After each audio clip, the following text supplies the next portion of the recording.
ഞാൻ പറഞ്ഞിരുന്ന പോലെ മൈക്ക് എല്ലാവർക്കും ഷെയർ ചെയ്ത് മൈക്ക് പിടിക്കും. മൈക്ക് താത്തി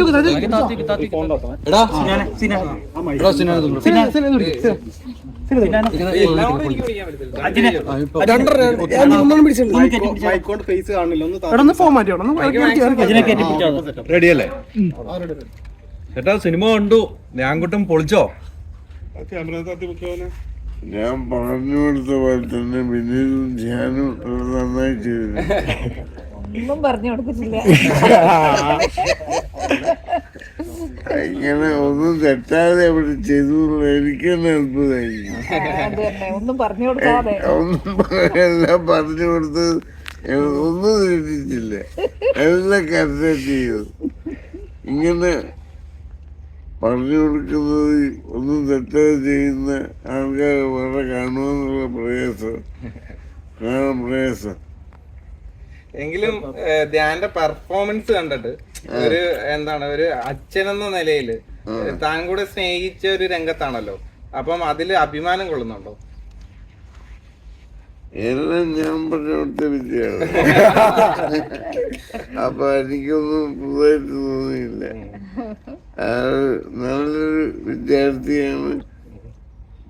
ആദ്യം അവൻ പറഞ്ഞു കൊടുക്കുന്ന പോലെ അവൻ ചെയ്തു.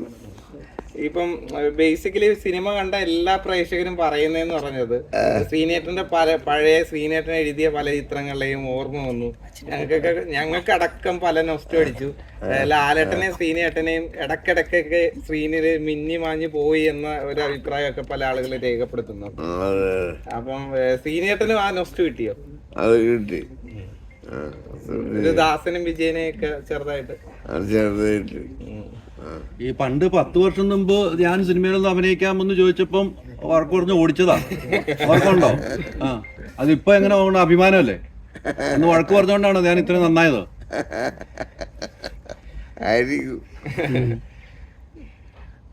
അമ്മ പുതിയ ഇന്റർവ്യൂകളൊക്കെ കണ്ടായിരുന്നോ ഈ പ്രൊമോഷനായിട്ട്? നന്നായിട്ടുണ്ട്. അവന്റെ മകനും ഇവന്റെ മകനും മറ്റവന്റെ മകനും എന്ന് പറഞ്ഞ ഡയലോഗ് എങ്ങനെ ഉണ്ടായിരുന്നു? എങ്ങനെ ഉണ്ടായിരുന്നു ഡയലോഗ്? എല്ലാ ഡയലോഗും നല്ലത്.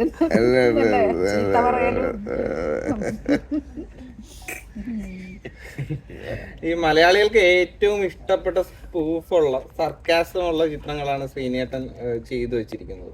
അതൊരു കൾട്ടായിട്ട് കൂട്ടുന്ന ചിത്രങ്ങളാണ്.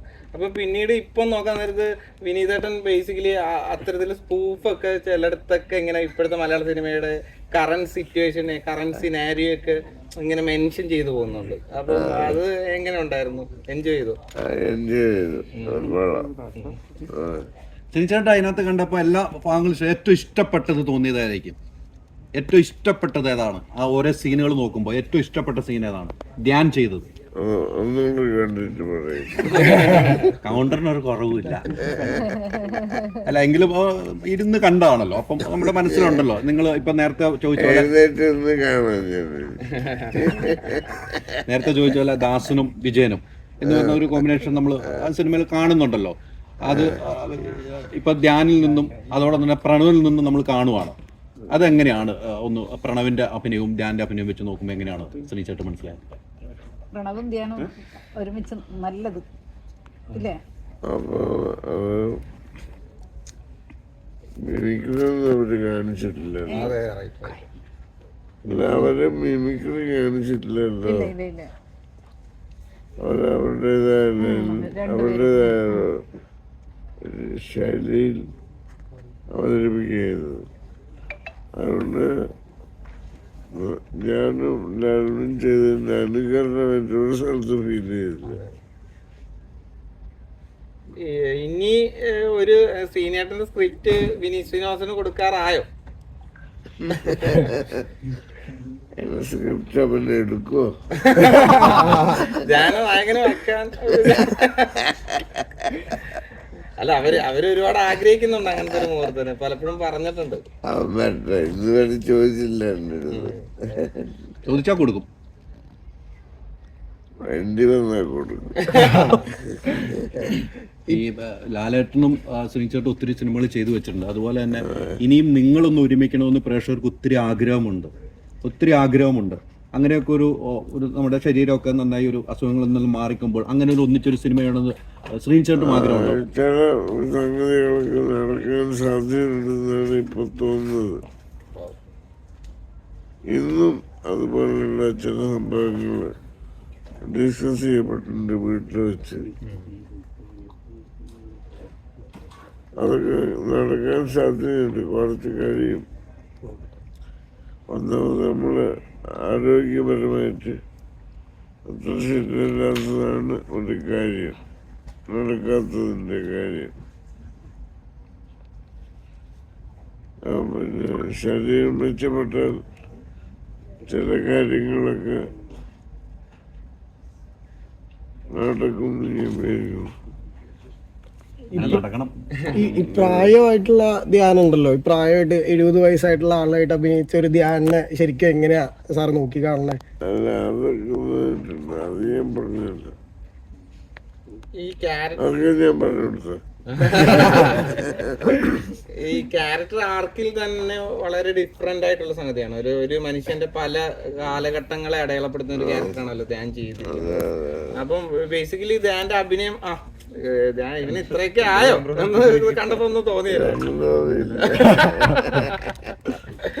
എങ്കിലും ആ ഒരു ആക്ടിങ് അങ്ങനെ ഞാനിപ്പോ പറഞ്ഞാല് അവനെന്നെ ചീത്ത പറയും.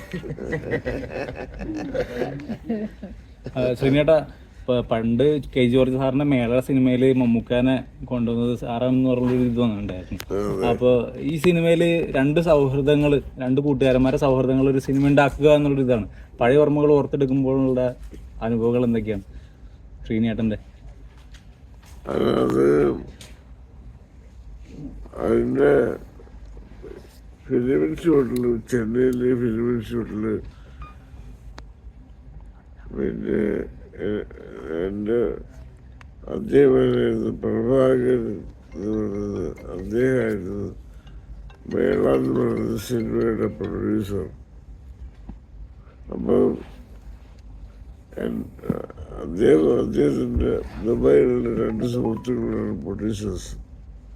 അപ്പം അദ്ദേഹത്തിന് എന്നെ അറിയുന്നതുകൊണ്ട് എനിക്ക് ചില്ലറ ഈ കാര്യങ്ങളിലൊക്കെ വാർത്ത എഴുതാനും ഒക്കെ താല്പര്യമുള്ള ആളാണെന്ന് അറിയാവുന്നതുകൊണ്ട് പുള്ളി മേലെ ഡിസ്കഷന് അവരുടെ കൂടെ എന്നെ ഇരുത്തി. തുടക്കത്തിൽ ആരൊക്കെയായിരുന്നു വെച്ചാൽ ഡയറക്ടർ KG ജോർജ്, പിന്നെ ക്യാമറാമാൻ രാമേന്ദ്ര ബാബു, എഡിറ്റർ രവി, അക്കൂട്ടത്തിൽ ഞാനും, പിന്നെ ശ്രീധരൻ ചപ്പാട് എന്ന് പറയുന്ന ആ സിനിമയുടെ കഥാകൃത്തും മേള ഒരു സർക്കസ് കഥകൾ എഴുതിയിരുന്ന ഒരാളാണ് എൻ്റെ നാട്ടുകാരനായ ശ്രീധരൻ ചമ്പാട്. അദ്ദേഹം ഉണ്ടായിരുന്നു. അപ്പോൾ ഒരു ബൈക്ക് ഓടിക്കുന്ന ബൈക്ക് അഭ്യാസങ്ങൾ കാണിക്കുന്ന, ബൈക്ക് വെച്ച് അഭ്യാസങ്ങൾ കാണിക്കുന്ന ഒരു കണ്ടക്ടർ, അതിനെപ്പറ്റിയുള്ള കാര്യങ്ങളൊക്കെ ഇങ്ങനെ വന്നപ്പോൾ അത് അഭിനയിക്കാൻ ആരും തീരുമാനിച്ചിട്ടില്ല. അപ്പോൾ എനിക്ക് പരിചയമുള്ള ഒരാളുണ്ട്, അദ്ദേഹത്തിന് പറ്റുമായിരിക്കും, അത്രയും ഞാൻ പറഞ്ഞിട്ടുണ്ട്. അപ്പം രാമേന്ദ്ര ബാബുവിനും മമ്മൂട്ടിയെ അറിയാം. അദ്ദേഹം പറഞ്ഞു അത് കറക്റ്റാണ് ശ്രീ പറയുന്നത്, അയാൾ പറ്റുമെന്ന് പറഞ്ഞു. മറ്റെല്ലാവരോടും അങ്ങനെയാണ് അത് തീരുമാനിക്കുന്നത്. ഈ സാമി ലോഡ്ജിൽ താമസിച്ചിട്ടില്ല? അവിടെ ലോഡ്ജിൽ താമസം ഓർമ്മ എങ്ങനെയാണ്? ഇപ്പം ഈ സിനിമ കണ്ടപ്പോൾ ലോഡ്ജൊക്കെ കാണിക്കുന്നുണ്ടല്ലോ, പണ്ടൊക്കെ ഒത്തിരി പേര് താമസിച്ചു. ഞാൻ മോഹൻലാലിനെ ആദ്യമായി കാണുന്നത് സമീസ് ഹോട്ടലിലാണ്. അവിടെ വെച്ച് ഞങ്ങൾ ആദ്യം കാണുന്നത് സുരേഷ് കുമാറിൻ്റെ കൂടെ മഞ്ഞുവിൻ്റെ പൂക്കൾ എന്ന് പറയുന്ന സിനിമയ്ക്ക് കഴിഞ്ഞിട്ട് അധികമായിട്ടില്ല. അപ്പൊ മോഹൻലാൽ സർവീസ് റോഡിൽ താമസിക്കാൻ സുരേഷിന്റെ കൂടെ ബാക്കി പ്ലാനുകളൊന്നും ആയിട്ടില്ല. അപ്പൊ ഞാൻ സർവീസിനോട് ഇടയ്ക്ക് മാത്രം പോകുന്നതാണ്, ഞാൻ അവിടെ താമസിക്കാറില്ല.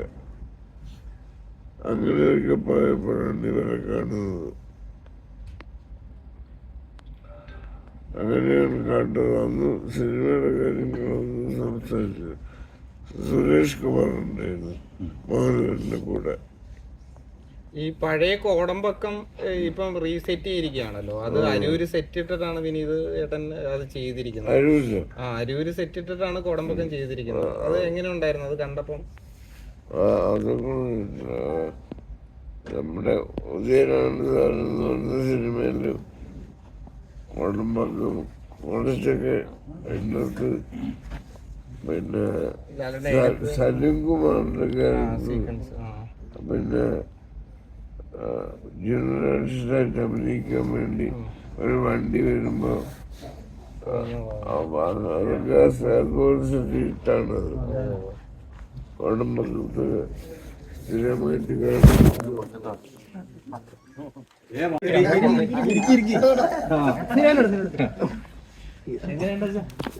ഞാൻ പറഞ്ഞിരുന്ന പോലെ ചില കാര്യങ്ങൾ മാറ്റിയിട്ടുണ്ട്.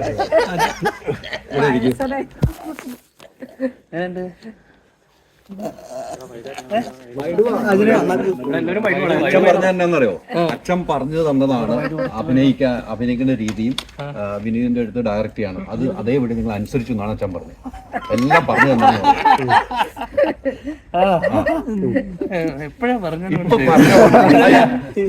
എപ്പോഴാ പറഞ്ഞെന്ന് പറയണം. എപ്പോഴാ പറഞ്ഞെന്ന് എപ്പോഴാ പറഞ്ഞ രാത്രി ഉറക്കമായിരുന്നു. ഉറക്കിയപ്പോഴാ പറഞ്ഞു. എങ്കിലും ധ്യാനേട്ടന്റെ സിനിമ കണ്ടിട്ട് ഒരു പ്രൗഡ് മൊമെന്റ് ഉണ്ടായ രീതിയിൽ തന്നെയാണ് അച്ഛനും അമ്മയും ഇവിടെ ഇരിക്കുന്നത്. ഞങ്ങൾക്ക് അത് പറയുന്നത് സമീസ് ലോഡ്ജ് ഇവരുടെ ഓർമ്മകൾ അത് പറഞ്ഞു ലാലേട്ടനെ കണ്ട് അവിടെ വെച്ചാന്നൊക്കെ പറഞ്ഞു. പിന്നെ 10 വർഷം മുമ്പ് ആ ചീത്ത പറഞ്ഞ് വിട്ടോണ്ട് നന്നായിന്ന് പറഞ്ഞു. അപ്പൊ ഞാനൊരു വാശിയായിട്ട് എടുത്തു പറഞ്ഞു. വാശിയായിട്ട് എടുത്താണോ അന്ന്? ഈ ഒരു രാത്രിക്ക് വേണ്ടി കാത്തിരിക്കും. എന്തായാലും ഒരു ഭയങ്കര മുഹൂർത്തമല്ലേ? തീർച്ചയായിട്ടും ഞാനും ഒരു വലിയ മുഹൂർത്തത്തിന്റെ സമയമാണ്. അച്ഛനും അമ്മയും വന്ന് സിനിമ കാണുന്നത്. അതിന് ഞാനിവിടെ എത്തുമ്പോൾ അച്ഛൻ ആ സിനിമയെ കുറിച്ച് പറയുന്നു. എൻ്റെ ഏറ്റവും ഒരു സ്വപ്നം പോലെയാണ് ഇത്, അല്ലേ?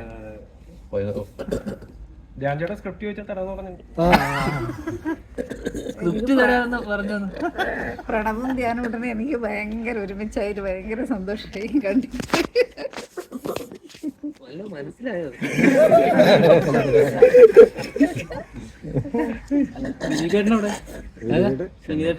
പുള്ളി പോയില്ലോ അല്ലെ? PVR-ലെ മറ്റേ സമരം കഴിഞ്ഞിട്ട് പോയില്ലോ. ചേട്ടാ ഈ ഒരു രാത്രിക്ക് വേണ്ടിയുള്ള കാത്തിരിപ്പാണല്ലോ.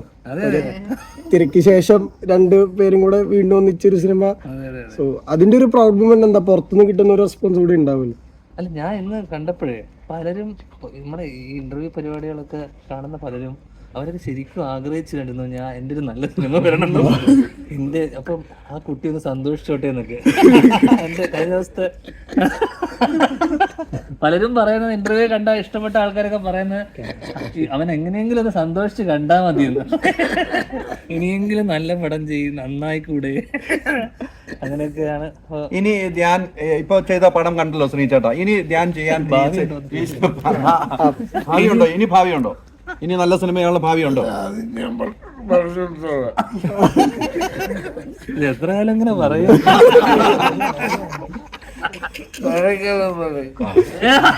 കേട്ടല്ലേ? കാര്യമൊക്കെ കേൾക്കുമല്ലോ.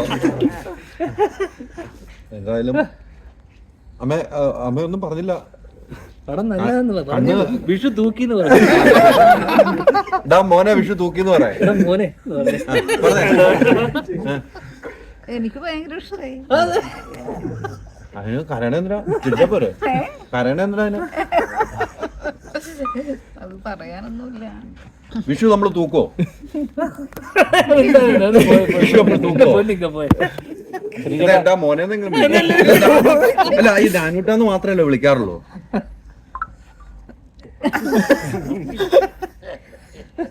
പോയാലോ? ശ്രീചേട്ടാ, അവസാനമായിട്ടൊരു കാര്യം ചോദിക്കുകയാണ്. എന്റെ ശ്രീചേട്ടാ,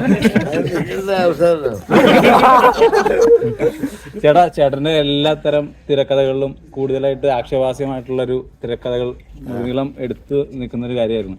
വർഷങ്ങൾക്ക് ശേഷത്തിൽ നടന്മാരെ അവർ തന്നെ ട്രോൾ ചെയ്യുന്നത്, അവർ തന്നെ സ്പൂഫായിട്ട് ഒരുപാട് സീനുകൾ നമ്മൾ കാണുന്നുണ്ടായി. അതൊക്കെ കണ്ടപ്പോൾ ഉണ്ടായ ഒരു ഇതെങ്ങനെയായിരുന്നു? മകന്റെ ഒരു തിരക്കഥയായാലും ഉദയനാണ് താരത്തിന്റെ സമയത്തുള്ളൊരു അല്ലേ? അതെ അല്ലേ? അന്ന് ഉദയനാണ് താരം മറ്റേ സെൽഫ് ട്രോൾ ആയിരുന്നല്ലോ, പൊറോട്ട പപ്പടം.